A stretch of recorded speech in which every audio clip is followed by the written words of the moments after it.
CCR record for this event, Ben Davis, 1997, 43.55.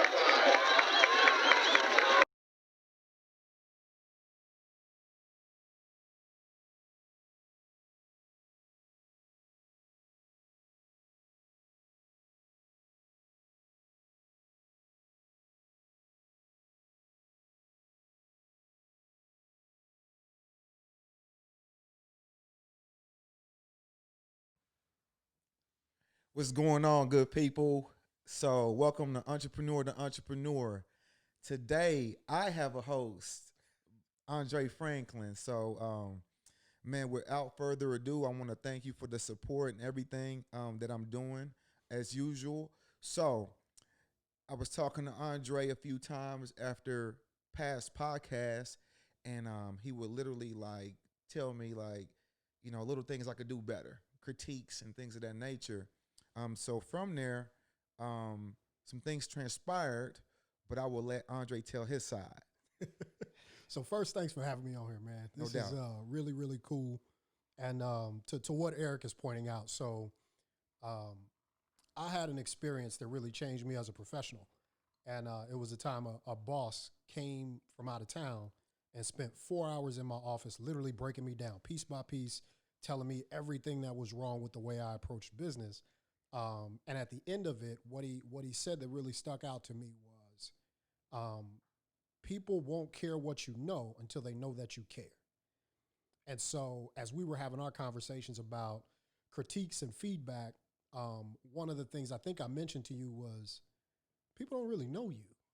So you're giving out all this great information, you got all this great insight, but when it came to really knowing Eric, and Eric and I have been around each other for the better part of 20 years through tracking other stuff, but that was really the linchpin that really got us here today. So now what really tripped me out was when you said, I want you to host the interview. Yeah.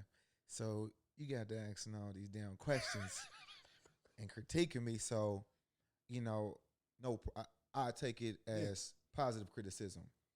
So that was not a problem. But I think that, when I was thinking about individuals who could do it, I know a lot of personalities that could, but you had a certain inquisitive drive.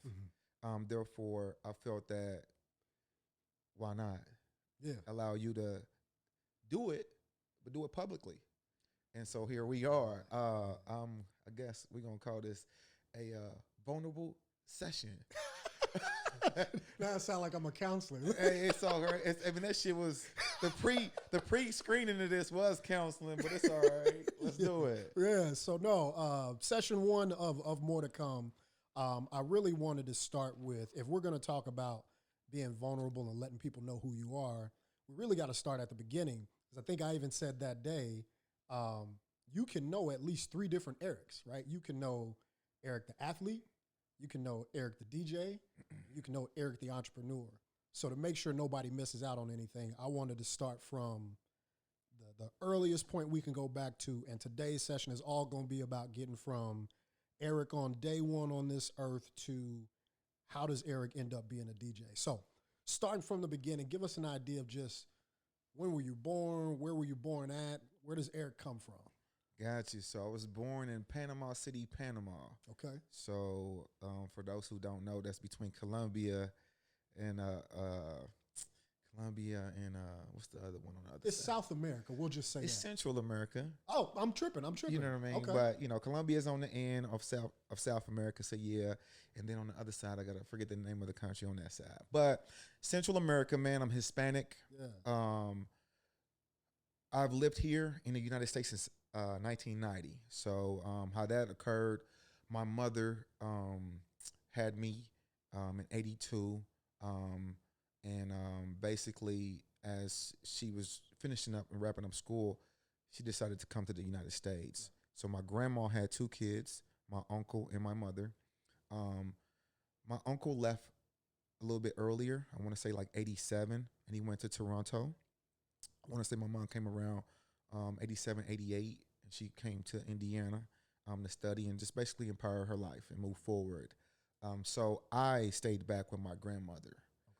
So I was not with my mom for a few years as she was, concluding school, figuring things out. In between time, some of my fondest memories was like my first day of school with grandma, stuff like that. Tell me about that. What was that like? Man, so my grandma was routine, ritual, you know, like just really like I was, she always tells me to this day, you're my king. Mm. You know what I mean? So she was always like, it was all about Erick. So, but both of her kids had left. Right. Okay. So, we have a small family. She has a sister. This is my great aunt Cirilla. And so like they used to just spoil me. So I was spoiled. I was the only kid there. Everybody else was gone. We had extended family, but not, our inner circle. So from that, I mean, what I remember, just kind of like church. Okay. She was Catholic, so we was always at the church doing something, volunteering for the church and doing for the church, stuff like that. There used to be a park in front of her house, man, where I started really like playing soccer with the kids. So you're a soccer dude. I wouldn't say that. It was more baseball. So it was Okay, soccer, okay. baseball, and then there was a basketball court. So like those are my first interactions with sports. But a lot of adults took over. Saturday mornings at the park. Then you got the soccer fields. So soccer fields in Latin America is like Basketball. I'll call it like 7-on-7 for football. You know what I mean? Okay. That's kind of like that vibe. Yeah. So every Saturday morning, or late evenings, they're playing their schedule. So the kids have to move out the way, but that's when I kind of watched that transpire, and and stuff like that. My grandma has traveled to every country in Europe and North America, so that's just she was always on the move. She never sat still. Also, she never learned how to drive, so she always used to bus her taxi. Really? Yeah, never learned how to drive. You can't ask me why. You gotta ask my mom that part. No, but I get it. That makes sense. but yeah, So then tell me, cousins. Who did you play with? As a Man, I kid? played with the neighborhood kids, bruh. Okay. I remember everybody like Edwin, Javier. He was like American, but they worked at the Panama Canal. Okay. So you know what I mean. So I played with all the neighborhood kids. Ruben, just a bunch of guys from the neighborhood. But not a lot of cousins, or Nah, not too many. Like I said, our family was real small, so not too many. okay. So then, tell me about the move. You said it was 1990 when you landed here. Mm-hmm. What was that like? How did you do you remember the travel and what that experience was like? What were you thinking? Yeah, I remember it, man. I wouldn't leave my scooter. I brought my scooter with me. So brought my scooter with me and a skateboard on the plane. She was mad about it, but I wasn't leaving without it. Okay. So I remember that vividly, man. It was our second trip because the first trip I had to go to Venezuela to get a visa to actually get admitted into the U.S. Okay. And so it was unique. I was very excited. I had an anxiety, man, to see my mother again after maybe 3 to 4 years. So that was really different. And at this time, she was married. Ah, okay. Yeah, she was married by now, and so like, I didn't really know what to expect because I never met my father. So I was just like stepdad. And at that time, I'm like, what the fuck is that? But so wait, did stepdad come with siblings? he did. So I got, my brother Brandon. Brandon Smoot. He went to LN. Okay. But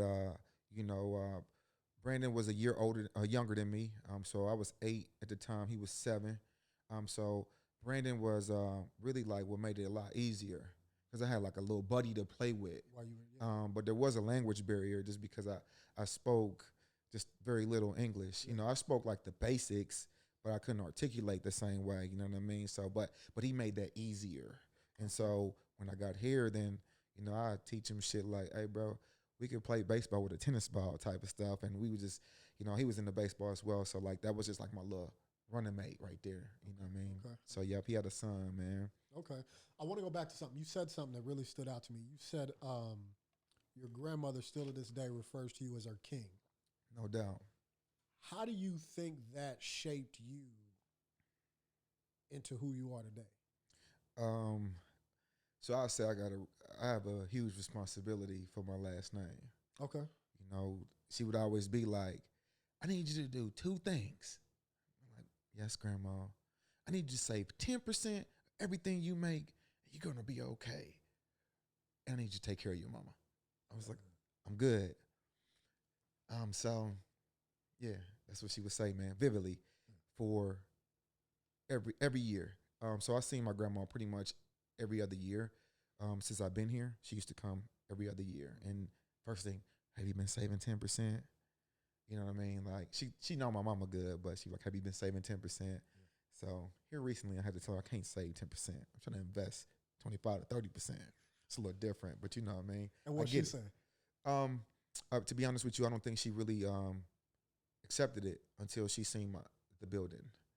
So when we moved into this building and she saw the construction of it and it was finalized, I feel like she saw that, you know, I had a different vision for myself, but it was, you know, it was still forward, and it was, you know, still investing. It wasn't saving. You know what I mean? So, you know, she's somebody who worked a 9 to 5. So saving is the way that you obtained. For me, is to invest. Yeah. But I think that when she saw the manifestation of the building, and you know, she liked the architecture, the design, she felt like, oh, this is what he's referring to, and she accepted that. Okay. All right. So far, born in Panama, soccer player, skater, scooter, a little bit of baseball, but your mom leaves so she can make life better, make a better opportunity. Mm-hmm. By the time you come to the States, she's married and you got a brother. Mm-hmm. What side of town did you live on?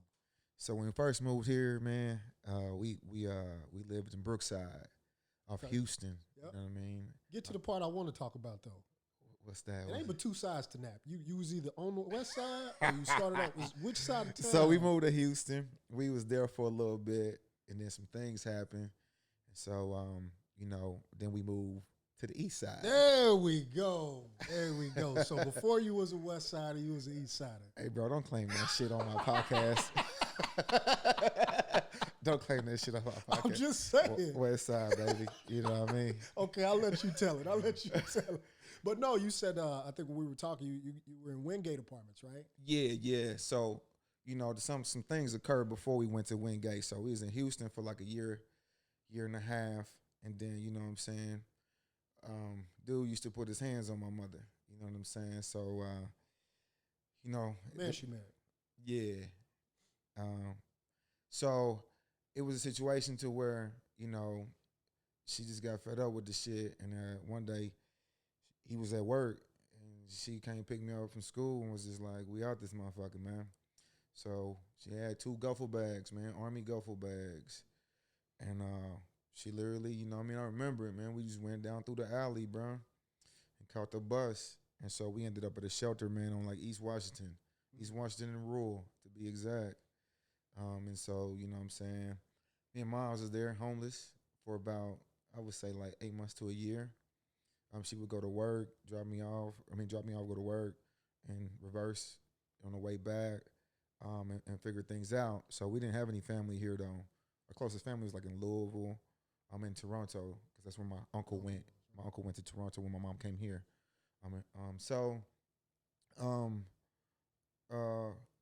You know, when that occurred, what then happened was his mother, and her ex-husband's, his mother, reached out and was just like, hey, you can stay here or whatever. And I think that she hesitated on the situation just because then she would crisscross paths. I was still young, so I didn't understand everything. But How old were you at this time? I want to say I was like 10. Okay. But I was just like, in my mind, I'm like, why the fuck we moving over here with them? Right. So I think that she trusted Miss Alma. That was her name. His mother was Miss Alma, enough to, you know, that he wouldn't come around like that or whatever. So she did it. So we stayed over there for probably about 6 months. And then, you know, I would say that I didn't really see my mom as much because I was with Miss Alma and her husband at the time. And, you know, Mom was just working. And then until she got a car, you know, she had a little red little Ford Escort thing, you know what I'm saying? Then she had an Audi because the red Escort broke, so she had an Audi. And so then that's a come up. Man, you know, I think that she didn't know what she was doing because I'm pretty sure she didn't understand the fucking repairs on that type shit. Because I'm like, we didn't see them for a long time. Yeah, the Audi didn't last long. Yeah. You know what I mean? But she was just doing what she had to do. Then she qualified for a apartment in Wingate. So that's when we moved to 38th and Midhofer. Yeah. You know what I mean? Good old East Side. Good old East Side. Too funny, man. Too funny. But yeah, so that's how we ended up there. Okay. So around that time, if you're 10, what is that? 4th, 5th grade? I was a 5th grader at the time. Okay. Yeah. So talk to me about 5th grade. What's going on with you at school? What school you at? What's that experience like? Got you. So right before we moved there, when I first got here, I went to school 57. And so I was 3rd grade. I had a tutor because I didn't really know English that well. I couldn't read it as well, you know what I mean? And so I had a tutor my 3rd and 4th grade year. 5th grade, my stepdad used to listen to like the Chronic and Scarface and shit like that. So I started picking up the lingo and, just picking up on shit I wasn't supposed to be picking up on. But that, and then Brandon and athletics, that started helping, and I started meeting other kids. So by 5th grade, we was moving out east. By now, I'm bilingual at this point. And, just like, I meet a lot of people that, I still kind of keep like extended relationships with. Quentin Bowers, Kevin Price, just been a bunch of East Siders, you know what I'm saying? Keith Emerson, I'm sorry. So, it was just like childhood. But, I was around the wrong influence, you know what I'm saying? So, How so? What do you mean? That's when you start understanding how the crap game go, start playing tonk, stuff like that. So, we didn't have much. So whatever I had, I was trying to like double it, and so start playing games like that with the kids around the corner. And that's when I learned that. In 5th grade, I got suspended for fighting over a dice game. So that's when the trouble started really in 5th grade. So you can't just gloss over that. You got in a fight over a dice game. So break that down to me. What happened? He ain't hit his point and he picked out the money. Fuck that. He didn't hit his point. He picked up the money. He didn't get a chance to explain. You just knew exactly what it was. I would just, it was bad. I got in trouble though. Yeah. I would imagine so. Okay. So, so when we talk about that, right, I look at that and say that's the beginning of Erick the entrepreneur. But you think about that a little bit differently. I think you refer to that as Erick the gambler. Yeah. I like to gamble. Okay. Yeah, okay. So at one point it sounds like the gambling is you trying to flip money, right? Mm-hmm. Why now? What you mean? Why now? You said you like to gamble. It's not past tense. No. So I don't gamble anymore. Okay. Yeah. I don't gamble anymore. Okay. No, I did. I mean, if I go to Las Vegas, I could sit at a poker table or a roulette table all day, but I don't gamble in the neighborhood anymore. No. Yeah. So yeah, we all totally legit now. I know. Yeah. I do it for entertainment. I don't do it for a living. Right. You know what I mean? I don't do it with ambitions to assist with my lifestyle. I do it for entertainment. Got you. Yeah, it's different. Okay. Yeah. Okay. All right. So, 5th grade, you two-piecing boys for picking up the money on the dice game. What's your mom's reaction when she finds out? Man, so she took my school shoes, man. I had some Dion's. The red and white the black, red and white boys? Yeah, man. With the strap. Gold, yeah, strap. man. Okay. With the strap. Yeah. She took them shits away, bro. That shit hurt. I had to go put on the buddies I had from the last school year. Oh, wow. Yeah. And so is that how mom got your attention? She took your stuff? On that time, yeah. I don't think I learned that after the first time, but that was the first time, man. Yeah, okay. She took the Dion's away. I won't remember it. I won't forget that. Okay. Yeah. So at some point you end up on the west side. How does that transpire? We go from two-piecing boys. Walk me through how we got from two-piecing to the west side. Man, it was just like I was getting in like petty trouble all the time. You know what I'm saying? And so she was just like, the neighborhood was turning. So she was just like, we got to go. Mm-hmm.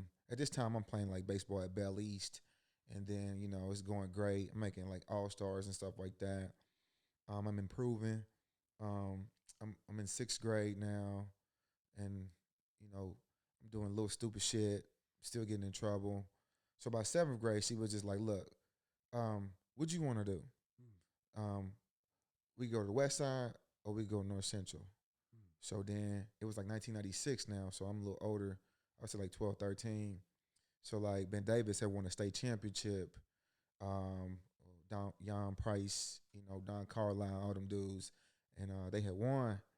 So I had hoop dreams and shit. So I was just like, shit, I want to go to the West Side so I could hoop and and be over there. So that kind So of we like put the skateboard down and soccer. We was done with that. yeah. Baseball. Baseball was still baseball was still hitting. Okay. And then yeah. yeah, hoop dreams. Okay. Yeah. How So I tall played was you football, but I was just okay in football.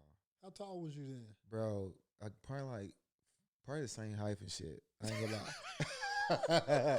Because you don't have no concept of that when you're a kid, right? Nah, not at all. I'm gonna work hard and I'm gonna get there. Yeah, no doubt, You don't realize everybody like 6'5", 6'7", and if it ain't genetically there, it probably ain't gonna happen. But yeah. That's the beauty of being a kid. I was trying to hoop, bro. I dig it. So that's what got you out on the West Side in Wayne Township because they had a state championship. So then, talk me through. How do we get from baseball? Because, well, for everybody else's context, we know each other from track, right? So I ran track at LC. By the time we got to high school, you obviously ran at Ben Davis. I remember seeing you. I don't remember what meet it was, but it was a 4x4. We were on varsity by this time, and you was just having a good old time, laughing and kicking it. And I'm one of those guys, when I was at track meets, I didn't talk. So it was complete opposites, but I always respected BD because BD always had a good team.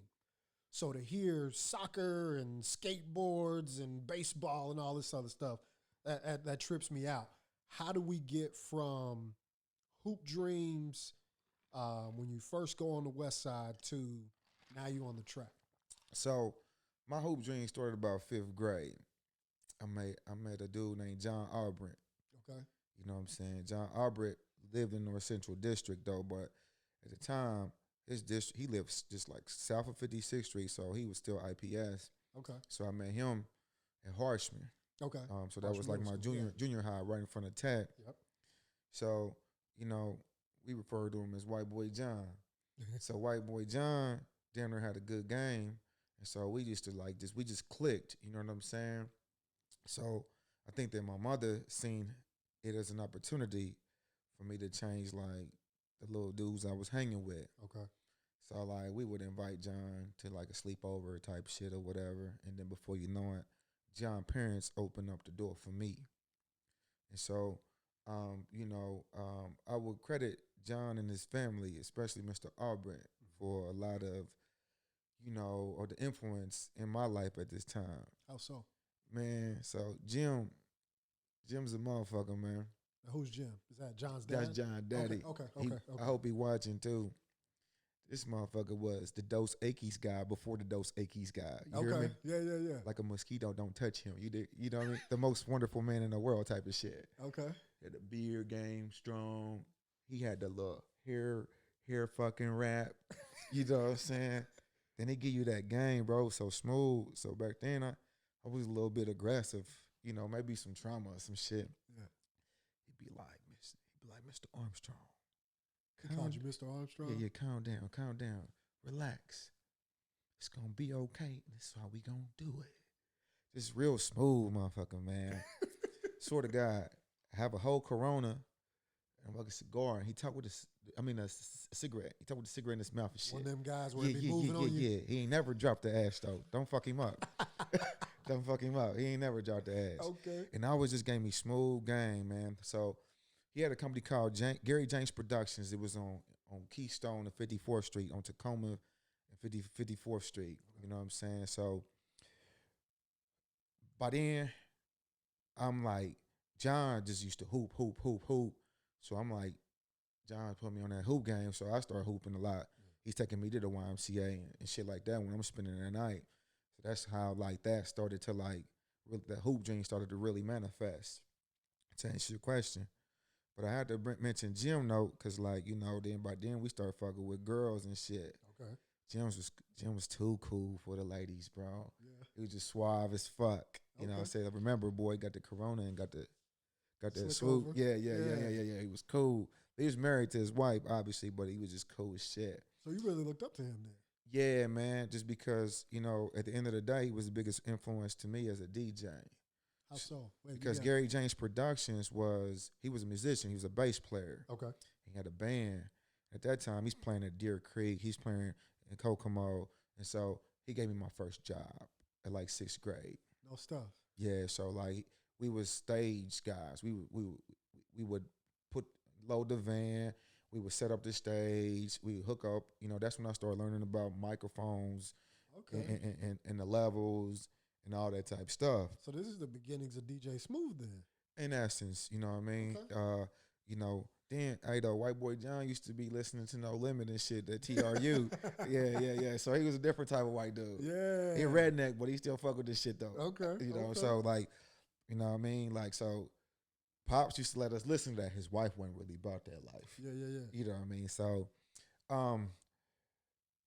we would be doing this, and I mean, real life. You know what I'm saying? Like, that was like the first date I never had, because like we'd be on these trips, and he's really like, so, what's going on? You know what I mean? Like, I ain't never really had to answer that to no male authority. Yeah. But it was cool though, because I knew he cared. And, he really kept us working to keep me off the streets. So wait, this is the first time I've heard you mention anything remotely close to a father figure. Yeah, I mean, yeah, no doubt. Yeah, OG Jim. Yeah, okay. All right. So now we got to spend a little bit more time on Mr. OG Jim.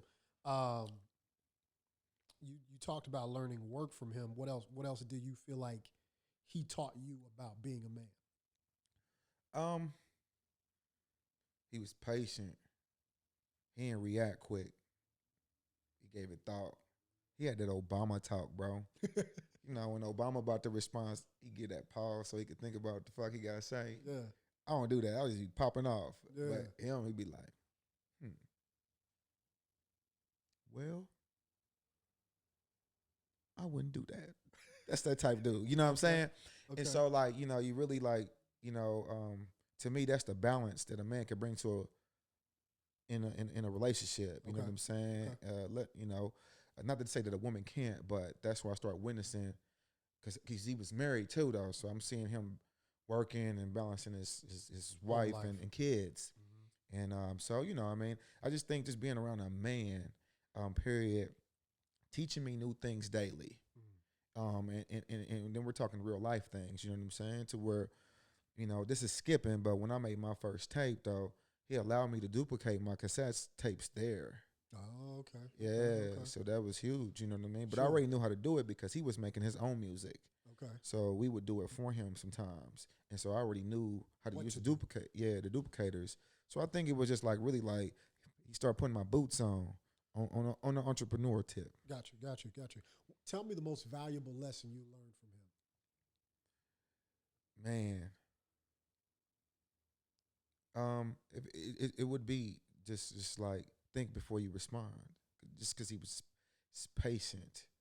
You know what I'm saying? Like he but this is the thing though, he don't have like two switches. He has one. Okay. You know what I mean? But he's just smooth, man. You know what I'm saying? Okay. All right. Yeah. Now, do you still keep in touch with him and John to this day? I called John after we talked, the other day. But I told John to contact his dad. Okay.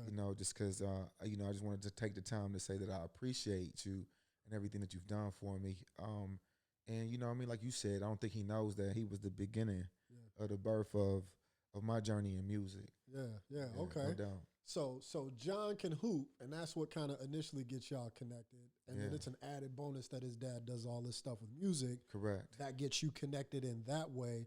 So let's talk about some of the other people around, right? Because John's not your only friend. Who else is around you at this time? So now I moved to the West Side. So that's when I met my guys, man. You know what I mean? I met J. Doug, Lathan, Tony, David Blackburn, you know what I mean? Okay. So, Jevin, and those guys, pretty much to this day, my best friends.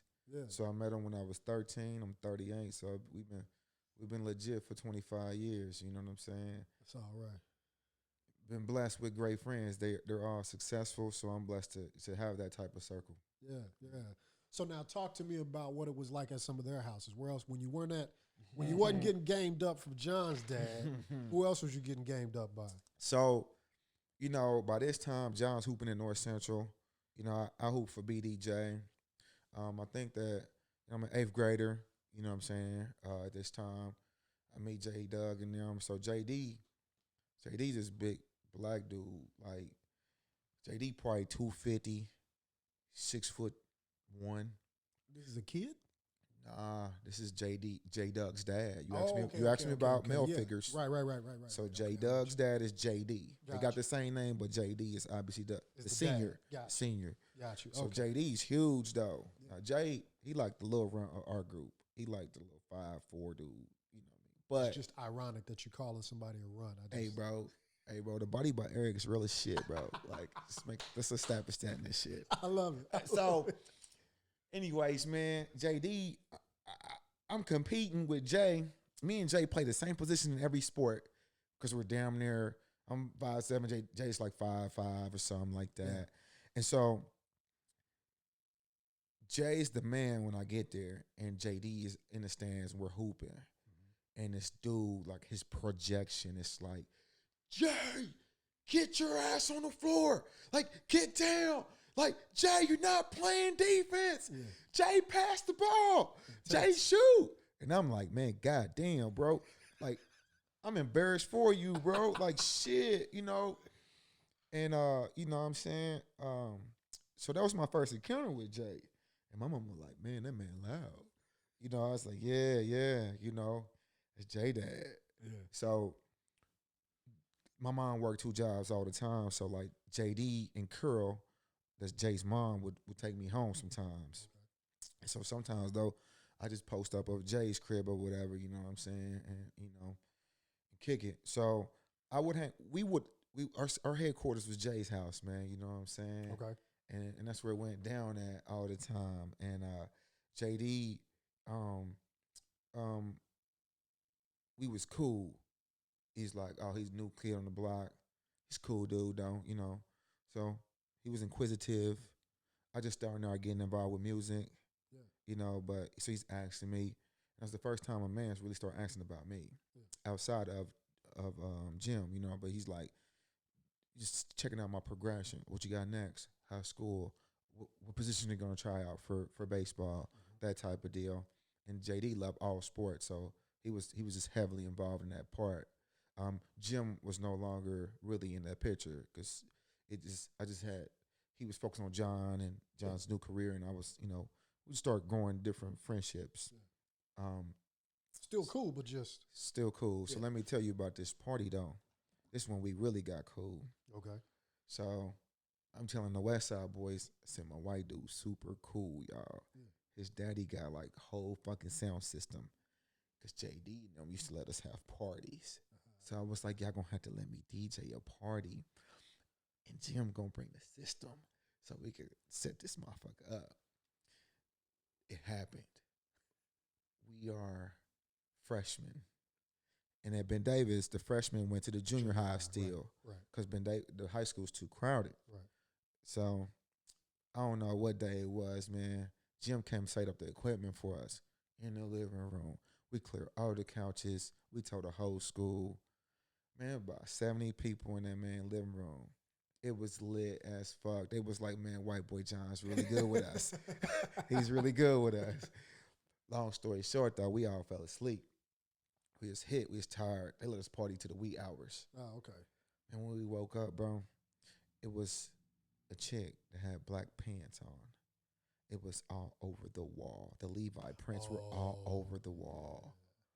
So, remember I told you JD, he real loud and shit.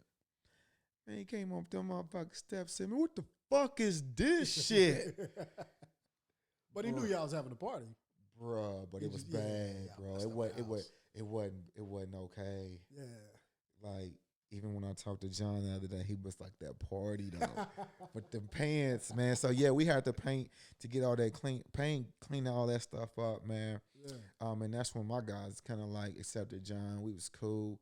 And then it was just like, I was really like DJing, man, with 2 CD players at the time. Mr. Jim gave me my first mixer though. What kind of mixer was It it? was a realistic, some OG shit, bro. It had the bars on that mug. You ain't ready for that. It wasn't no LED lights, bro. It was wow, yeah, okay. real shit, real shit. Wow. So, you know what I mean? He let me keep that once I kind of moved on. You still got it? Nah, I don't. You know, I guess I didn't share shit like that, but it is what it is. So, you know what I'm saying? Yeah, JD, man. JD was the next guy on deck, man. So what would you say was your most valuable lesson from him? If Mr. John taught you patience, what did you learn from JD? I can't even say. I mean, watching his support for his children was amazing. First and foremost, he has Jay and 2 other daughters. The other daughter used to be not an athlete, but she was a athletic trainer at Ben Davis High School, and then so he was just like faithful. JD doesn't miss a Ben Davis High School game, and so like just that support, just witnessing that support. I don't think that he taught me that, but he showed me by example what it meant. Because Jay's small, but Jay was a state champion. He was a state champion cornerback. Okay. But it's just because, you know what I'm saying? Oh, JD, like fucking put that in him. Like, you could do it. Yeah. You know, I'm not looking at your size. He put that, he filled his heart up with that confidence. You dig? Yeah. So, like, that shit was real. For me, man, this is skipping, but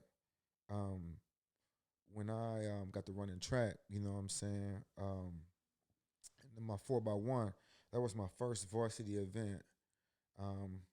It was I'm skipping, but it was my junior year. Okay. I ran my sophomore year, but I'll talk about that a little later. But so I was the second leg. J Doug used to pole vault, and J Doug was on a. That means he pole vaulted right back by my corner, more than likely 90% of the time, just because of the way the track's set up. Right. And pole vault happened. So you know what I'm saying. You ran third? I ran second leg. Okay. Yeah, I ran it straight away. Right. Okay. Yep, second leg. And so, you know, like you go to North Central, it's right there. Mm-hmm. You go to BD, you know, it's right there. So, like, it just was crazy, though, that in so many stadiums, the pole was by my second leg. Yeah. So, you know what I mean? He's over there bitching at J Doug and shit. And, come on, like, let's go. To where, like, man, I'm at a point, this is when I'm not running JV my sophomore year, but you know what I'm saying? So every time I went back to the corner, you know, you stretch, they part everybody, go to your positions. Yeah. You know, motherfuckers mark the ground and shit. JD was always there. And I really wasn't hearing nobody at this time. I was really like learning how to meditate and focus and picture my race. But, you know, I would consider JD my corner, like a boxer. Okay. You know what I'm saying? JD was always in the corner. You know what I'm saying? It was just almost on some shit like, so what you gonna do? You know what I'm saying? And I was just telling him just like this, shit's low-key over right here. You know, arrogantly, I didn't give a damn. I worked too hard. These little dudes ain't had nothing on me, man. Yeah. So I was like, it's over. You know, I was just be like, it's over. And he was just like, let's do it, you know. And so for me, that was huge, man. You know, not knowing my father and just really, you know, seeing that somebody took me in kind of like they child. Mm-hmm. And so, like, that was love. But JD was my corner. Okay. So if you weren't at home, it sounds like you were at JD's house. Negative. No. So, like, that was kind of like the weekend thing. Oh, you know okay, what I mean? Okay. But or some on some sports stuff. You know, like they'll drop me off at home. But typically, man, I'd be like, I get home, mom be like, you need to do your homework before you go outside. I go outside anyway, though, and go hoop. I used to hoop in Speedway Woods. It was behind Carriage House Apartments. That's where I lived on the west side. Carriage House West. Carriage House West, yeah. But now we on that west side, baby. I understand. I fully understand where we are. Thank you very much. And so, like, me and Tone, Antonio Lisenby, he was on the podcast once. Like, that's where kind of me and him really connected. Like, you know, he was a beast on the hoops and shit. Okay. And so Tone was probably about 6'1", 6'2", maybe. Yeah. But you know what I mean? Like, he was that dude. And so, like, you know what I'm saying? Like, me and him connected, and we was, like, every day, like, shit, we got off the bus 3:30, you know, 4:30, we hit the courts, you know what I'm saying? And we was hooping and shit. Okay. Yeah, Okay. but Okay. So if you wasn't on the court, you wasn't doing your homework. We made that clear. We got that established. But at some point, you end up in a track uniform. So you jump to junior year. Let's back up to sophomore year. yeah, What were you playing? What sports were you in when you first got to be high school? got you. So I think by high school, you know, we understood that I was just okay at football, Okay. but it wasn't really a passion. So baseball and basketball was it, though. You know what I mean? And so Because you had that growth spurt coming. You was finna. my nigga, boy, ooh. And so, so we tried out for the hoop team, and then you know I was the last one cut. Okay. You know what I'm saying, my sophomore year. So you was decent then. You I don't was make okay. it that far. And I was okay, man. Had low key. Hey, man, some dudes made it just by default. Like Ben Davis got it to where if you play football, they got to hold certain spots. okay. So that kind of happened there, but it don't matter. You know, what I mean, yes, I got cut. Yeah. So you know, I was depressed. What was that like? Yeah, yeah. You know, I was depressed and shit. You know what I mean? I was damn near telling like, hey, I was telling people like, you remember Jordan got cut his sophomore year too, right? But trying to deal with that blow of it. You know, I wasn't tripping, man. I was as a kid, but my main sport was baseball. Okay. But I knew that BD wasn't that good at baseball, and my whole aspiration was to one day play for Ben Davis High School. And so between there, like, you know, I started gambling a lot, you know, with the neighborhood kids. Shit, me, Tone, dude named Mark. Yeah. Like, we would be bullying like a motherfucker, man. Like, having kids stealing from their mom because they owed us money. It was bad. It was bad. Shit, Tone probably could comment, man, and let y'all know that it's facts. So, so you was the neighborhood extortionist. Nah, Tone was. I was just with Tone. You just with him? Yeah, yeah. In case Tone needs some backup. The man. Yeah, I got to put somebody else under the bus. So, man, we was gambling a lot, man. I was getting in trouble. You know, I got caught stealing once or twice. Got locked up. It was just bad. Mom had to get me. I remember my last whooping. It was like, so Tone stole some. Tone used to work at Kohl's. Okay. And then, you know, remember the racing jackets with the M&Ms and the DuPont and shit. Tone was like, yo. Yeah, everybody, yeah. Like, I could get on for $20. I was like, nuh-uh. So then everybody was on. Tone was at Kohl's scanning them shits from $100 to $20. Yeah. Had the whole crew laced up. They called us about 3 days later, like, hey, man, I need y'all to come up here and bring them jackets back. Yeah. Had Tone. You know, so this was a tough time in our lives because Tone was a superstar in the making. Yeah. I was lost, but you know, it was just like on some like, I was in between sports. I wasn't active. Okay. My niggas was active in football, so the football coach didn't suspend them. Okay. But Tone, I think, got suspended for like a part of the season. So that fucked up Tone. And what year was this for him? I want to say, I don't know. I think it was a junior year, but I want to say sophomore, junior year. Either or, man. It just fucked up a year for my dude. Yeah. You know, just being real. Yeah. And so, like, you know, that was kind of, like, tough. Mm-hmm. So that kind of, like, we had to back up a little bit. You know, your parents, like, you better quit fucking with that little boy. He got you in trouble. No, nigga, you did it, but it's okay. But, you know, that type of shit. You know what I'm saying? Yeah. And my mom probably felt the same way. Yeah. You know what I mean? But that was my guy. Right. But that was my guy, though. So things went over, but I knew it slowed his career down because I didn't have to miss track. And my other guys were done with football, so they didn't. So Tone was the only one that really got affected. Because he was in hoop season. Yeah. Okay. And so I think that kind of like fucked up some shit. So we gotta go back though. Okay. So baseball was my sport. Right. They sucked though. Yeah. And then everybody that plays sports has to run a 40-yard dash because we got advanced PE. I ran like a 4.48 or some shit, just on some magical shit. Yeah. First time I ever run in the 40. For those of y'all that don't know, a 4.4 is moving in the 40. And it was just like, track coach now.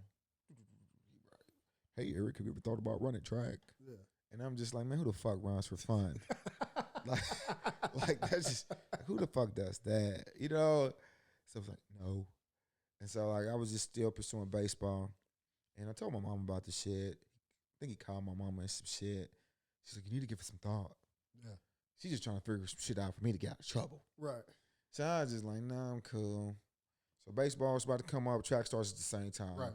And so he was like, man, I think that you really should try this, and I think that you could really do well. Is that his voice? Is that what you? Yeah, man. He got man. You meet Mike Davidson. That man's a legend though. Yeah, no, facts. 6-time state champion. You know Facts, what I'm saying? yeah. So, I'm just like, bruh, no. Not feeling it. Yeah. So I'm still in trouble and doing stupid shit. So like, mom like, you better figure something out. Yeah. So man, I gave track a chance. The baseball team told me I could come back if it doesn't work. Yeah. She was like, you got an option, just try the shit. Yeah. So, you know what I'm saying? Out of mere speed, no technique, just running. He put me on 4x1, he let me run. And I was getting like second places in JV my sophomore year. And so that shit was cool and everything. You know what I mean? But one thing I discovered at that moment was like, I can't blame nobody for nothing no more. Oh, how'd you get to that conclusion? Because if I work hard, I'm going to win. I can't say like my teammate. It's a team sport, but it's very individual. It's accumulated individually. Right.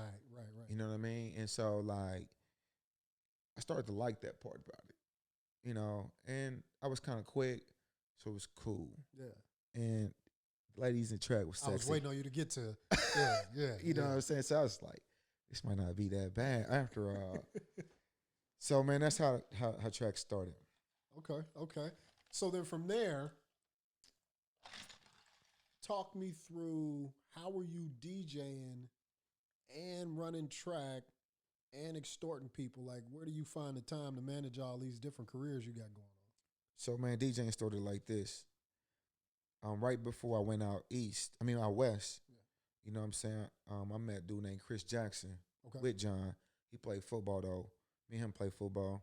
He was like my buddy with football. John didn't play football, so that was my homie over there. And his parents used to like hold me down when my mama worked a couple jobs. Okay. So, bullshit you not, I spent a night one time with Miss Jackson and them. And then you hear this dude, you know what I mean? Beep, boop, boop, beep, boop.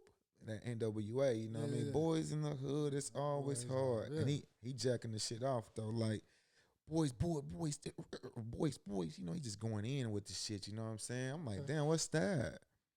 He says, my brother, my brother Courtney. So I was like, oh, that shit sound dope. Yeah. And he like playing that shit, and then he mixing it with like, I Got 5 on it.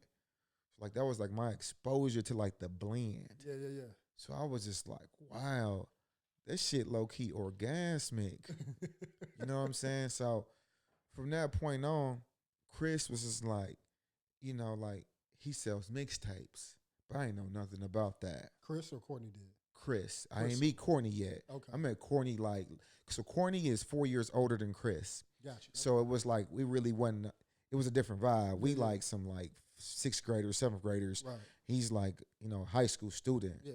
And so like, he was like, man, I'm going to show you like where they really like, where this shit really go down at. Yeah. So I was just like, what the fuck you mean where it go down at? So he lived on 34th and Washington Boulevard between Ruckle. So on 38th and Ruckle, that's where Midtown Music was.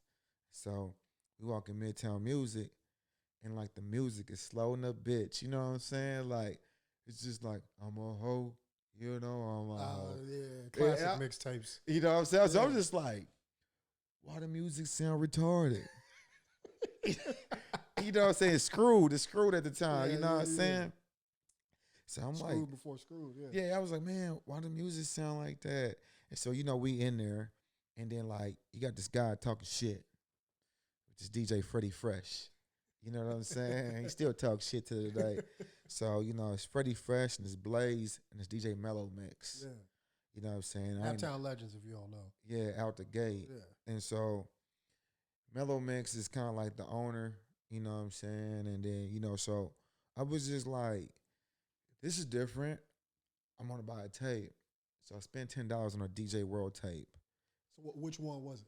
So it was called a yellow tape. You know what I'm saying? So I bought a boy, and it was like, so the yellow tape is an E40 song. So it's an all E40 mix. Okay. So That's really how I got put on 40 Water back then, you know what I'm saying? So this had to be around the time In a Major Way came out? Damn near that type. Yeah. It's a little bit after, but, you know, during that era, though, the Yeah. click and all Yeah, that yeah, type yeah, shit. yeah, yeah. So, like, it was so slow, though, you could understand E40 back then. So, you know what I'm saying? I was just like, okay. You know, then before you know it, then I bought a JF mix. Okay. And then I had a DJ Rob, or DJ Wood. Yeah. You know, it just became an addiction. So, Yeah. like, you know, then I told myself one day I'm going to be in the deck. And so told my mama that. And she was like, that shit ain't cheap, and sick on her teeth. But wait, you already had a mixer at this point, right? I had a mixer because of Mr. Jim. Right. You know what I'm saying? But it was just like, he ain't need that shit. And so, like, I then knew, I seen how Courtney was doing it. Yeah. But I ain't had no 2 turntables. So I was confused in how it was working. Right. So later, I used to have 2 CD Discmen and a mixer, and I would try to blend the ends by hitting the start on each one. So we got to explain what a Discman is. So the Discman, for those of y'all that don't know, a Discman was a portable CD player. You pop the top open, you put your CD in, you close it, you put some headphones in, and you can listen to music. But you had to hold that boy like this. For it to read, yeah. Because if you did, that boy wouldn't read the CD. Yeah. So you had 2 Discmen, and then using the mixer to go back and forth between the 2. Wow. Yeah. So me and John, literally, that's how we like DJ'd our first party with 2 Discmen. Okay. But we had the anti-skip, bro. The Discman with the 10-second anti-skip. Yeah, yours a little fancier than the ones we had on the east side. But okay. Yeah. So that's how it happened, man. Wow. Yeah. Okay. So then, are you DJing even as you're getting involved in track, or is it like track season's going on? So, I ain't really doing much. So I'll go back a little bit. I think we skipped, so I apologize. So my sophomore year, you know what I'm saying, we going to high school now. Like, I got introduced to this shit right before. Yeah. So I got the mixer from Mr. Jim. I got the 2 CD players, but then I just knew how to go back and forth. Right. I knew that it controlled channels. Yeah. But the blend and the whole, like, jiggle, like, I ain't know shit about that. Yeah. So I met Courtney. Yeah. Courtney is DJ Limelight. Right. So I ain't know that at the time. So long story short, we low key got I got a turntable. I bought a turntable. Okay. From Mellow Mix at Midtown Music for like, it was like a Gemini 2000. Oh wow. I got that like in like 95. So I'm now blending records. I got like a stack of like 30 records that I blend instrumentals behind a DJ World mix tape. So on the other side, I got like a tape, and I got the turntable where I'm trying to blend on top of his shit. Yeah. To like add to his shit. Yeah. So that's how I really got to try to mix. Okay. I did ask for a turntable for Christmas, but she wasn't fucking with that shit. Nope. So you bought the Gemini. Did you ever get the second turntable? Where did that come in at? We went to Toronto. I told my uncle, I said, nigga, he's a DJ. Yeah. Like, nigga, I got a turntable, uncle. He's like, let's go get you another one. So he got me another one for Christmas. Oh, cool. That's how I ended up with 2 turntables. And that was my sophomore year, man. That's kind of like the beginning of when I started getting busy. Okay. So if you're not DJing or extorting people, you're practicing DJing. Basically. So I asked my mother if she wanted my TV in my room. So I took the TV in my room so that I can practice on how to DJ more. I didn't want the distraction. Then that's a big decision for a teenager, a preteen. What, you maybe 15, 16? I'm 14 at the time, about to be 15, y'all. Where do you think the wisdom came from to discipline yourself? It wasn't even that. It was just like I ain't had room on my dresser for that shit. So I needed it down there. They had to go. Wow. You know, so yeah. I was showing Ziggy a picture earlier today, man. So like my dude was Penny Hardaway, so I had a poster of Penny Hardaway. Yeah. I had a Rolls Royce picture on my wall too, and I had German Shepherds. I thought the Rolls was my dream car, but the S550 was the dream car. Okay. So like that was the beginning of some visualization and shit you did. Right. Hoop dreams didn't come true. Well, I definitely got the dogs at the crib. I definitely got S550. Yeah. So like, but I started putting my little vision boards at that time. Okay. You know what I mean? It's funny, even as we talk now, just as we, have reconnected, I hear you talk about distractions. So it's surprising to me, or it's not surprising to me, I should say, to hear you say even back then you were like, it's a distraction, get it out of here. Has that always been a part of your personality? I ain't watched TV really. I probably watched TV 3 times since the NBA season went off. Okay. Just because I had to lock in on this new project, Entrepreneur to Entrepreneur. Yeah. And it's just some got to go in order for something to give. Yeah. And so like, I know I love sports. I don't watch TV though. Okay. But I was even telling Ziggy, I said, man, we got to get it in. As long as the NBA's out, we can work as much as we want to. Because when the NBA come on, man, like shit's gonna get fucked up and be up late watching West Coast games. Right. So, but no, it's just been. I think that was the start. I didn't know it was the start, but I think it was the start, man. Yeah. Okay. So then, talk to me about how that might have translated into track, right? Because that people see track. It's not as easy as talented people make it look, right? There's a lot of focus. There's a lot of preparation. Did you have to apply that focus there? Did you feel like you already had it, or is it like it just kind of went on steroids once you got into track? Nah, so when I first came, again, I was a sophomore, never ran track before. I was just quick. Okay. I wouldn't even call it fast. Yeah. I was quick. Yeah. I wouldn't call it fast. Yeah. So I was running, getting second places in the 100, 200, and then I was put on the relays, and I was destroying the relay, though. So he was like, I'm going to put you as an alternate this season for the varsity. So I would go to, the season was over for junior varsity, and I would go to the mid-conference. I would go to the sectionals, sectional regionals in the state. Yeah. And so the truth was, I was just like, I was watching. Yeah. I was like, bruh, I could do this. Yeah. So even then, yeah, because I knew I knew I was just quick. I knew I didn't have the training that they had. Right. Okay. And so I basically, man, told my mama, I was like, we need a trainer. And so she introduced me to Miss Donna Pope Green, which was Tyron Green's mother. Yeah. And she took us over the summer. She took me, Lathan, Todd, and I don't know if Jay came. So we entered this thing called the Peace Games. Okay. And so we ran the Peace Games. That was dope. Make some Canadians. That means that Indiana went to Toronto to run, and a family while you were there adopted you for the weekend or so, and then you competed and you stayed with their families. Was this sophomore year? The end of my sophomore year. Yeah, right. So that's summer. Yeah, and then then when they come here the alternate year, you host them. Okay. Your family hosts them. That's Yeah. how that worked. So I ran that, and I really started meeting some elite guys and shit like that. And so, but Miss Pope Green had a different way of training than my coach. And so, like, it was just cool to learn some new stuff.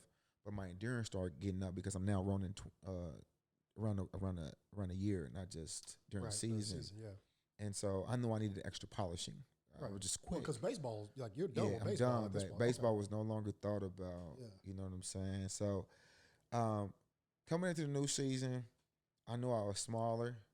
And so, like, we had a hell of a training coach, strength training coach at BD called Mr. Vanderbush. So, like, we would do our thing. And then, so, like, he was like, you could do tour days. So, it was this guy named Jeremy Chandler. Yeah. And, you know what I'm saying? He was just This like, guy. he was just stocky as a motherfucker, man. And just, like, he was a sophomore starting in football. Yeah. He was, like, it. Yeah. You know what I'm saying? Yeah, we might have heard that name once or twice on the east side of town. Yeah. So, I ain't really, like, care about that, but I was just like, but he know what he doing on this track though. Yeah. I was like, ooh, okay.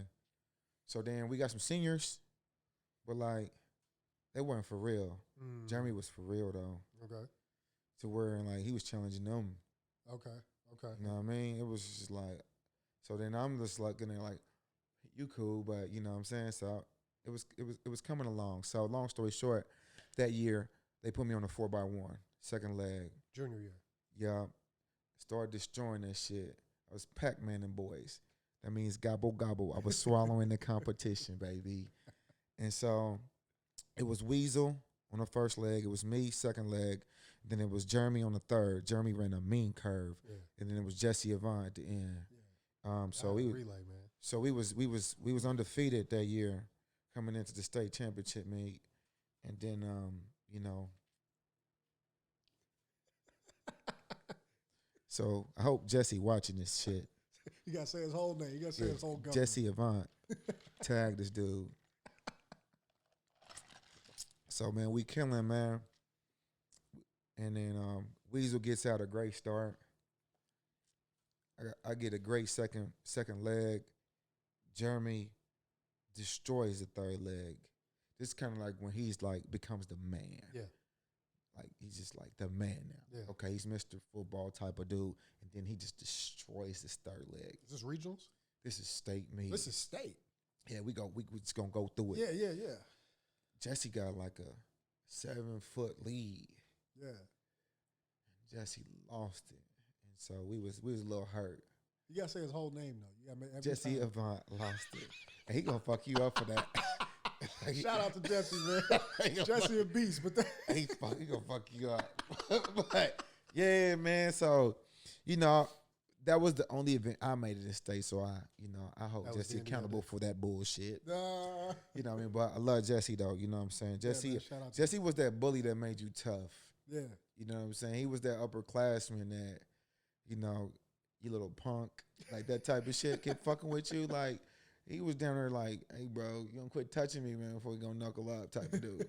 But he weird than a motherfucker if you know Jesse. But he cool, though. He cool. He real smart, man. He's successful today. I'm happy for Jesse, man. I love Jesse, man. Yeah. Out the gate. Like I said, you need guys like Jesse to really, like, get you right. Yeah. So that's what happened, man. And so that was like, that was my junior year. So I think that, I know you didn't ask this, but I got exposed. So right now I've been exposed twice. Mm-hmm. The Alberts really exposed me to shit outside of the hood. Yeah. Like they took me outside of the hood. They showed me shit I never done before. Right. Two,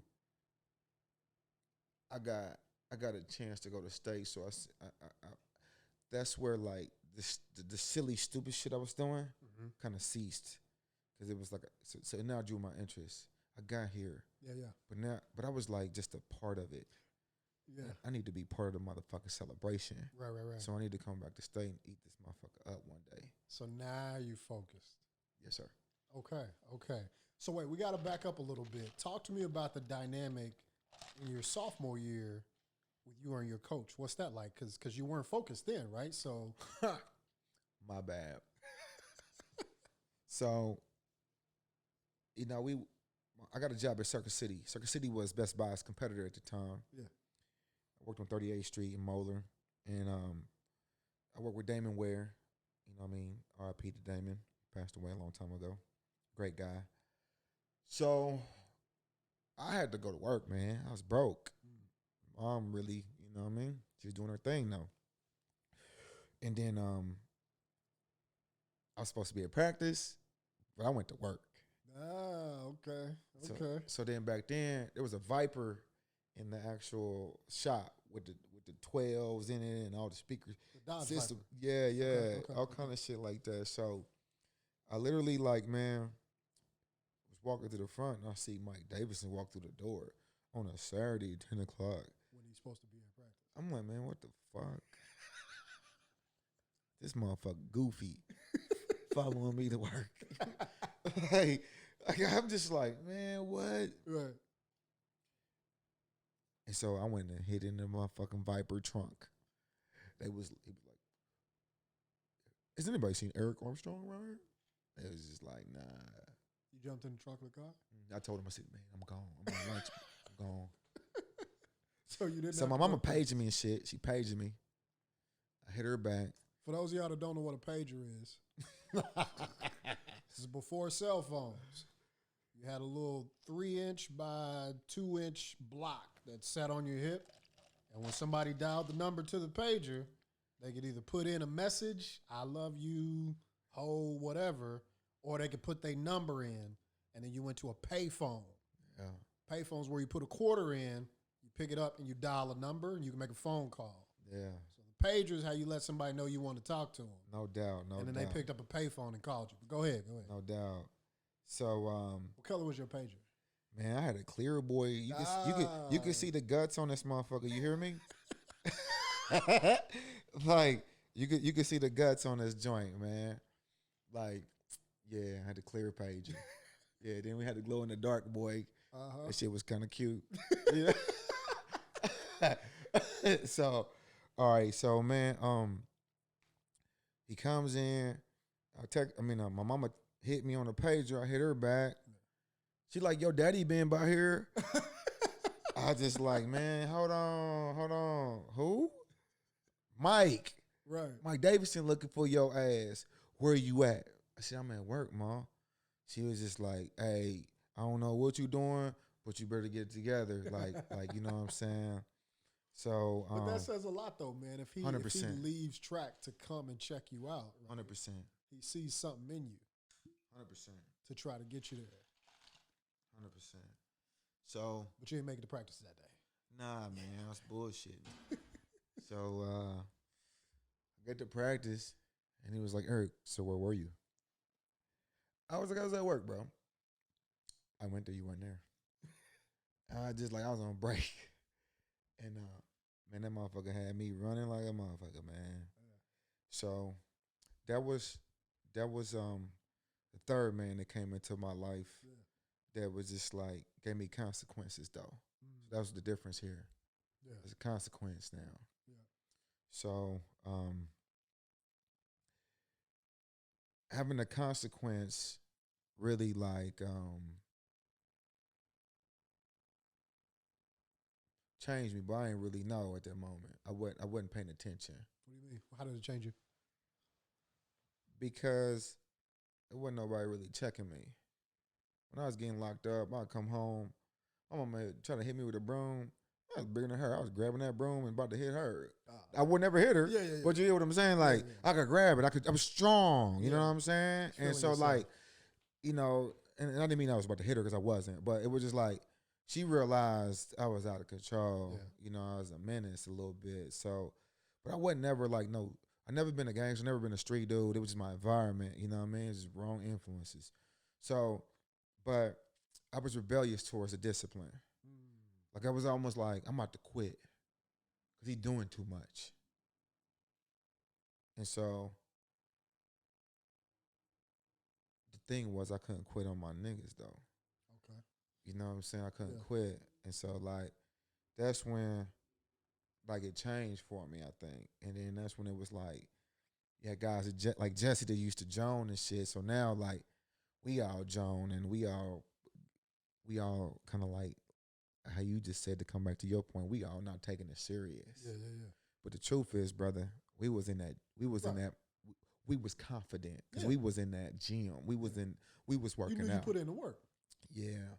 So that was kind of that, man. So like really like when the consequence came, I took it serious, but we was already working so hard. It was like between me and him was a tuggle because I Joan all day. Yeah. And he was like, you can't be beating up on your teammates, Erick. It just that just doesn't work. You got to uplift. If you're going to be a leader, you just can't do that. Yeah. But I'm just like, man, these dudes is cool, man. Chill out, coach. Like, let be cool, bro. So did you get what he was trying to do and you just didn't care? Or you really didn't? I really didn't care at the time, but I do understand today what he's trying to do. You know what I'm saying? But the truth is this, though.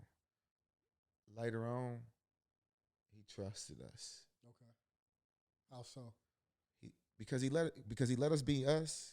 Because I wasn't the only one. But he let us be us. Yeah. But he gave us the consequence. We started to reciprocate the respect for his teachings. Okay. So yeah, he let us be us. He let us be us as people. Yeah. Or personalities or characters. Right. But when it came to his rules of what we were doing, we need to follow that. Okay. And so like, I think for a lot of us that didn't have our fathers in our lives, he became that standard. So, like, that was that right there. So you developed a respect for him then? Yeah, no doubt. Okay. It's what life changed, bro. Yeah. Mm-hmm. So then let's get back to junior year, right? Because now you're at the state meet, getting your first taste of what it's really like to go to what we call a big dance. But you're there as a part of the 4x1, right? So no individual event. No individual event. But on the 4x1, that's not a small feat. And you don't leave with the outcome that you want. Mm-hmm. What does that do for Erick's summer between junior year and senior year? So I was decent at the 200. I was decent. Jeremy was our number one guy though. Jeremy Chandler. I was I was decent. So I was 200, 4x1. I could run the 100, but I wasn't a premier runner in that. We had guys that were better. I ran the 4x4 occasionally, but it was like a 52, 51. Like I never took that shit seriously. Okay. So coming into our senior year, well, before that, we went back to Donna Pope Green. Okay. Then So we that's went, the summer. Then we went to the Junior Olympics. Okay. All right. You know what I'm saying? So what'd you run in the JOs? 100, 200. Okay. You know what I mean? You know, who trying to run the 400? We wasn't trying to run the 400. Fuck that race. Fuck that race. You know what I'm saying? So, man, I'm going to bring this out, bro, just because this is my this came from the Junior Olympics that year. Yeah. So this was where I started to track my progress. And so this has every meet, you know, just on paper, every meet that I have, you know. So we have, you know, the meets are on this side. Yeah. The 100, 200, 400, 4x1, 4x4. Everything I participate. If there's a line, I didn't do it that day. And it lets you know, like, my times as I'm going. And then I have asterisks by my goals. I have check marks by everything I achieved. And so my goals are here. And I told myself to start off the season, I could run a 23. I need to be a 22.8, 22.6, 22.35. I got to a 22.15. So for me, that's when I got to the Junior Olympics, it was just like, these boys different. Man. The shit you doing is cute and all, but you really ain't the man who you think you are. Yeah. So like diving in like that, it really like, you know, he asked what our goals was. So then I just like wrote it down. For me, second per tenth of a second, you know, I just broke it down. So the year before on the 4x1, he said, "What does it take to win the meet?" Uh-huh. But I was like junior varsity at first, and so he asked them, but I had wrote it down, and I turned it in. At the end of the season, he kicked it back. He said, "That's what won state." We didn't get that, but that's what won. Yeah. So the next year, it was just like, because if that was your sophomore year. Okay, yeah. So that was my junior year that I guessed it. It was my junior year that I guessed it. Okay. That I guessed it, because remember I was an alternate that. Okay. I was on the team, on the 4x1 team, but I was an alternate for everything else. Gotcha. So I guessed it. So then he asked, "What is going to win this year?" So I said, "A 4.18." And then I write it down. So I wrote my shit down. And then, low key, like, you know, season's going, I write my times down. Mm-hmm. But I paused in the middle of it. Jeremy was still the fucking man. And he had the football accolades. He was that dude. Yeah. All respect. Yeah. But I told Coach, I'm going to be the fastest BD trackman ever been. Just give me to the end of the year. So I worked. So then we went, man, and I was starting to hit goals. But the reason I show that, man, is because that's when I start to track my progress as a man. Yeah. You know, that's huge. That's huge. So you had accountability and consequences. We talked about that. Now goal setting involved. And now you're talking about goal setting. Mm-hmm. So at the end of junior year, based on where your goals had you, where did you end up? Did you accomplish any of them? Did you accomplish some of them?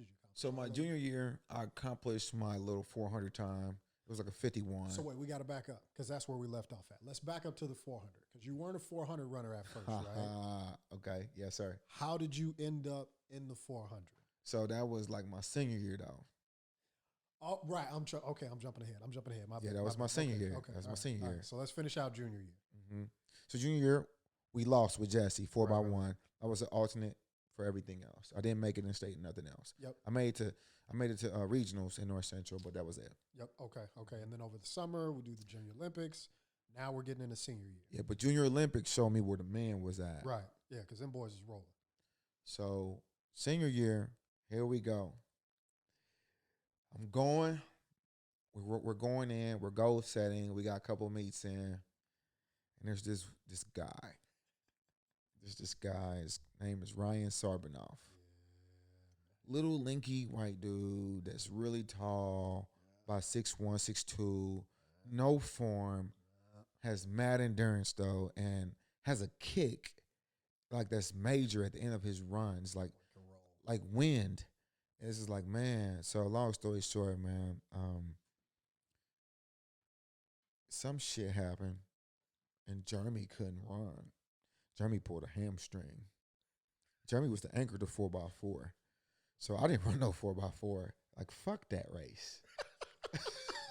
That For hurt. those of y'all that don't know, the 400 meter is a sprint, one lap around the whole track. So the 4x4 is 4 people doing one whole lap apiece. So I was like, damn, my nigga hurt. Like, oh my God. Yeah. You know what I'm saying? Like, That's the first thought. yeah, because, like, man, that's who I'm at war every day with at practice. Right. You know what I'm saying? Me and him, we locked in. He won't let me beat him, and I'm not going to let him beat me type of shit. You know what I'm saying? But he the anchor, though. Like, he could take that job. Like, you know what I'm saying? Coach is like, hey, Erick, I'm going to put you on 4x4. So I'm like, okay, cool. Because boys don't want to hear that. Yeah, but I'm like, okay, cool. Like, no problem. You know what I'm saying? What leg? Man, this motherfucker say the anchor. I'm like, I got you got some experienced guys to do this shit. Why am I doing this? But I just say, hey, these guys are like more experienced. Like, why am I doing an anchor? Yeah. I need you to run an anchor. All right, coach. Yeah, buddy. So at first, I was chilling. You know, when you're done with your events, you be on the lawn and shit. Me, I'm like, I don't know what that's like, but yeah. I'm sorry. I was watching the ladies and shit. I'm mingling. I ran the 4x4. Yeah, you know, I'm chilling. Like, my sweats is on. I'm just like, boy, I'm looking at track booties and shit. Like, I'm cool. Like, I'm good. I'm good. Okay. My day is over. We won. Like, 200. We wrapped that up. Yeah, It's in the bank. Done. So, I was wrong. I told you it was a dual meet. It was a MIG championships. Oh, wow. So. That was your first 4x4 anchor. So I was just like, hey, man. So I got to run with Ryan Sarbanoff? Like, I mean, my guy's running like 48s. Yeah, I know it easy. In the back of my head, although I ain't never clocked him. I'm just knowing that he that dude. Yeah. So I literally, like, you know, you get your 4x4, everybody get to warming up together. Motherfuckers doing high knees, butt kicks. I'm just like, hey, I don't know what the fuck y'all gonna do, but I need 5 feet. I need everybody give me 5, 10 feet so I can bring this motherfucker in, bro. Yeah. Cause I don't know. Right. Like this motherfucker fast, bro. Yeah. So like, we good? Like, we good? Niggas just like, we're gonna do our best, Erick. Yeah. So, you know what I'm saying? That shit pop off. Boom. First leg. Boom. Second leg. And then we like tied. And I'm like, man, fuck. You know what I'm saying? So then, all of a sudden, third leg go. I don't really get nervous. But nigga, we sit there and we, boy get to jumping. He doing the shimmy and shit. His little Steph Curry. And I just like, man, god damn, nigga. I'm not representing the West Side properly. I just like, oh, no. Man. Oh, my dude give me 5 feet. So I inherit like just a different type of energy, man. I'm running scared as fuck. So I watched the videotape because I ain't never ran the 4 to this level. And so I was just like, man, how we gonna run this motherfucker? Because you gotta think about this shit. You just can't be running, nigga. You just gonna run at gas out. Right. And the thing said, run your first 200 meters, 95% of your 200 speed. I'm like, he's a dumbass. I'm gonna be like gassed out. I'm gonna get hawked. And we've seen that happen. Yeah. Where boys be trying to, you seen me cut out. He thought, like, little buddy about to get hawked. And I showed you little buddy got hawked when he did that. So, you know, I was like, damn. But like, it just something happened, you know what I mean? So I think that's when I really meant responsibility. So I did that shit. So I got the motherfucker just cut the fuck out. Boom. And so like now, in my mind, I know that on the backstretch, that's where people like rest or get positioned to position themselves in the race. But I'm like, shit, this motherfucker Stride is dumb. Then you got this other 6-foot dude. I'm like 5'7". So I was just like, go. On the backstretch. On the backstretch. You strong enough. You work hard enough. Like, nigga, kill these boys. But you gotta scare them. You gotta mind fuck them and think they out the race. Knowing that they about to come back and get me. So I'm running and shit, man. It's the 200-meter mark now.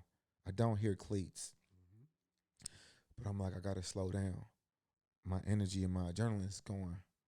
So between the 200 and the 250, which is midway of the track, the halfway point, I'm like, these boys gonna kick to try to get me at the end because they gonna think I ran out of gas. Yep. So I was just like, you have to kick at the, you there's no rest in here. You gotta man the fuck up. And so I literally took a rest, just strided those 50 meters.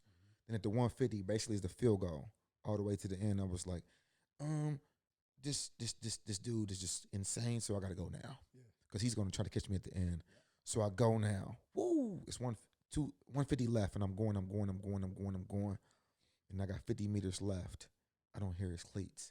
But all of a sudden I start hearing click, click, click, click, click, click. Yep. And I was just like, man, pump your motherfucking arms. Pump your motherfucking arms. Nigga, West Side till I die, and then we won that bitch. we won that bitch. You know what I'm saying? So it was a gift and a curse. Because now you're on the 4x4. Yeah. So I was like, Coach, what's my time for my record sheet? Yeah. The motherfucker hit me with a 48.9. Yeah, you ain't getting off there with a 48.9. And I ran, my fastest before was a 51. So I was just like, damn, that's pretty good. Next meet, I was on the roster for the 4x4. And I was an anchor.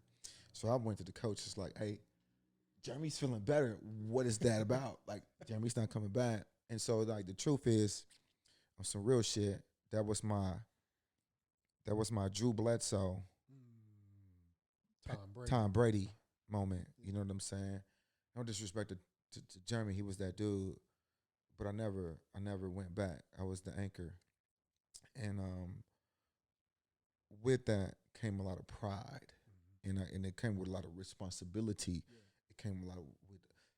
I now had to lead by example. Yeah.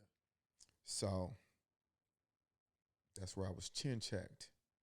It was just like, so what are you gonna do with this?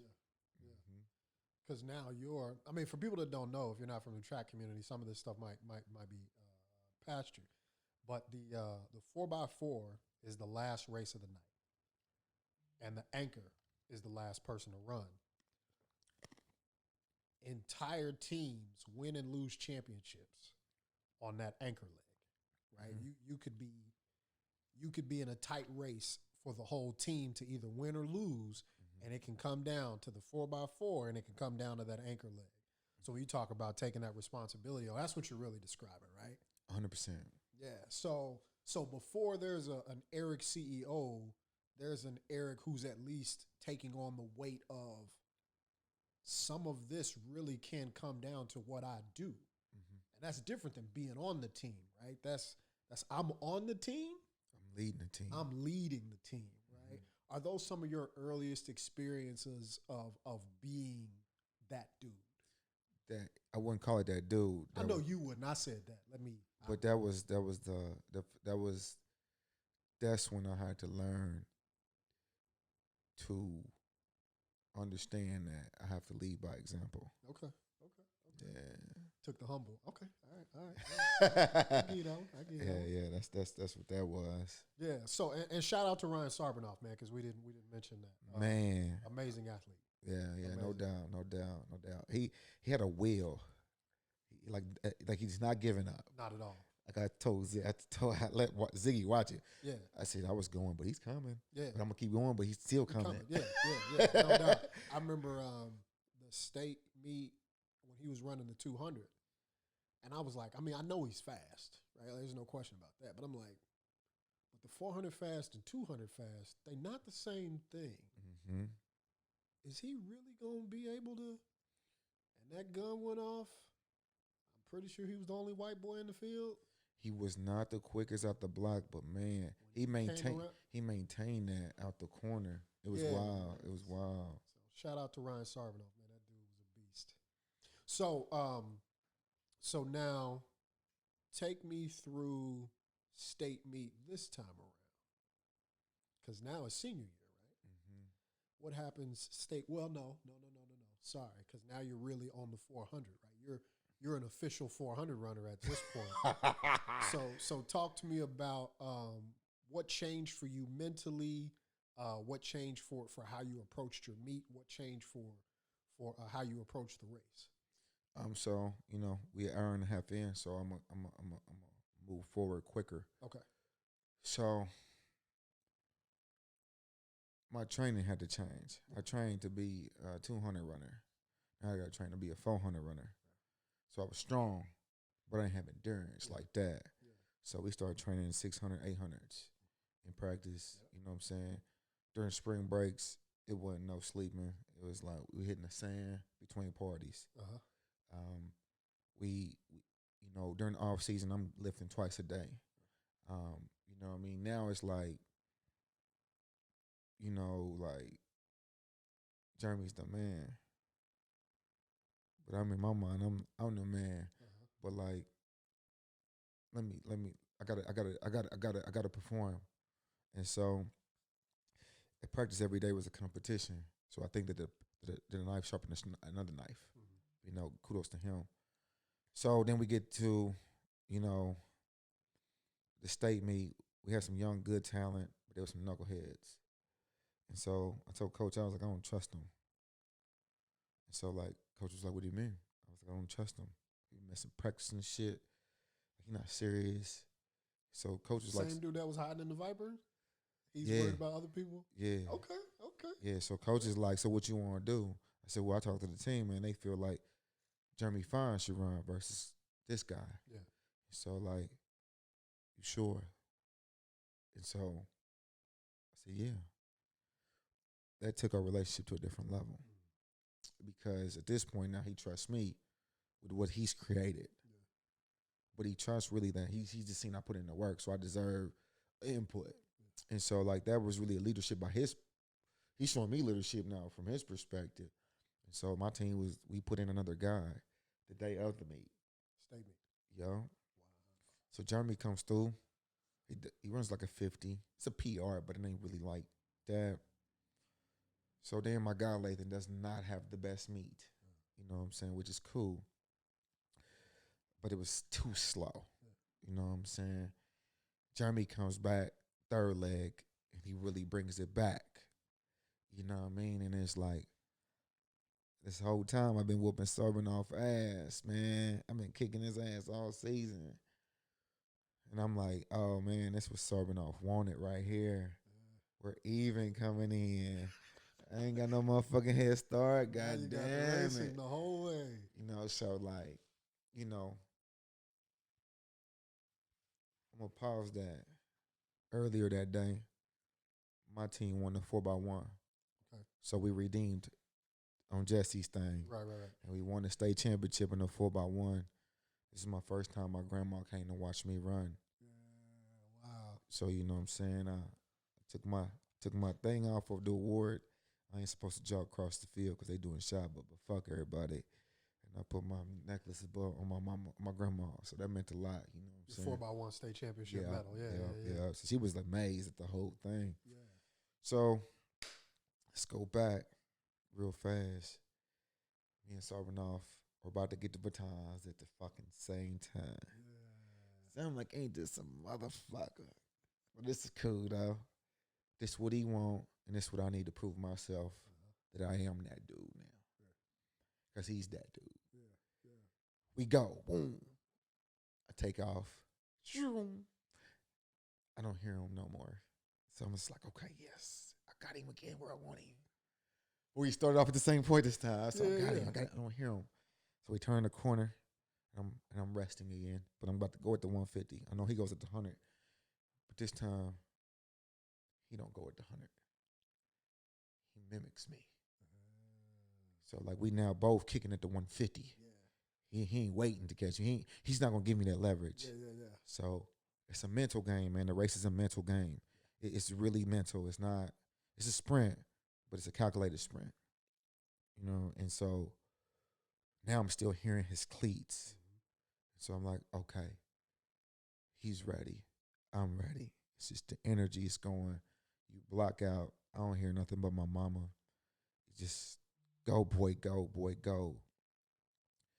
We go. You know what I'm saying? I lost the last 20 meters to him. And so, you know what I mean? That was my feat. Earlier in the day, I did lose. I didn't lose, but in my heat, I had the fastest heat in the 200, meaning you have the qualifying races to get in. Right. They take the top two Finishes of each heat. in 4 heats, and they get into the finals. Although my time was the fifth or sixth fastest time, I didn't get in because I didn't finish top 2. Right. In your heat. So I was already kind of like, oh my man, what the fuck? I'm Yeah. faster than these dudes, and I ain't in. Yeah. And I worked so hard. I was able to put that to the side. But losing to Sarbanoff left me in a place where we can't runner up in state. We've never done that in the history of Ben Nevis High School. And I felt like, although he taught us how to be men, because it's not about what he taught you to do during the sport. It's about who you become after the sport. I was just not satisfied. So I lost to Sarbanoff. Kudos to him. Yeah. I fell down for my team. And then the next week, I made the All-American or Indiana All-Star team. Yeah. And then we went to Ohio, to wrap up. And I hit my goal. But then I made the All-Star team, and I was running with different people. I wasn't running with my team. Yeah. We came second place in the 4x1. And then it was like 4x4. We gotta have Armstrong in there. What the fuck? Like, I could sit this one out, man. We're done. I've had a great season. Like, man, he makes me run a second leg. For me, I thought it was gonna be easy. I'm like, it's cool. No pressure for once. Yeah. All right. First leg gets ate up. Mm-hmm. So dude is about a field goal. He is like 40 yards, 50 yards in front of me. Oh, wow. So I'm just thinking like, man, I'm not going to catch him. Well, we're just going to do this for fun. Yeah. That's my ideal. Like, fuck it. Then we running. I'm running. Well, I do that dumb shit where I'm running 95% of my 200. The first 200, yeah. Yeah. And I'm like, I close a little bit. Fuck it. Let me try to catch this dude. I caught him by the 300. And so I was just like, I caught him, but I got to eat him. So I'm going, man. I brought in the baton at the same time. And I ran a 47, 6'8". And that was like my best ever. Yeah. know what I'm saying? So that let me know that really I could do anything like that I really put my mind to. That was the first time that occurred. Wow. So wrapping this up, we talked about a move from Panama to Indianapolis. Your mom goes ahead of you. By the time you get here, she's married. That situation doesn't go well. You guys are living in a shelter. You move to the west side after two-piecing a guy during a gambling event.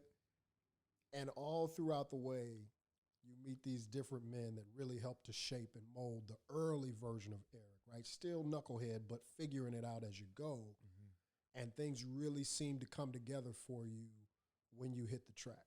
Mm-hmm. Of the lessons that we talked about, what would you say plays the most into Erick Armstrong, the executive, today?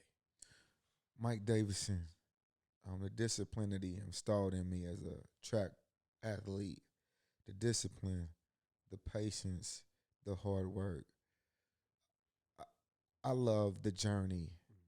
I appreciate the result. Don't get me wrong, but that let me appreciate the process of everything. You know what I mean? So I think today, like, I use damn near the same, techniques, mental mind states, as a DJ and as an entrepreneur. That's awesome. Anything else you want to say before we wrap up? Man, tune in next week. Yeah. We're peeling different layers, man. Entrepreneur to entrepreneur.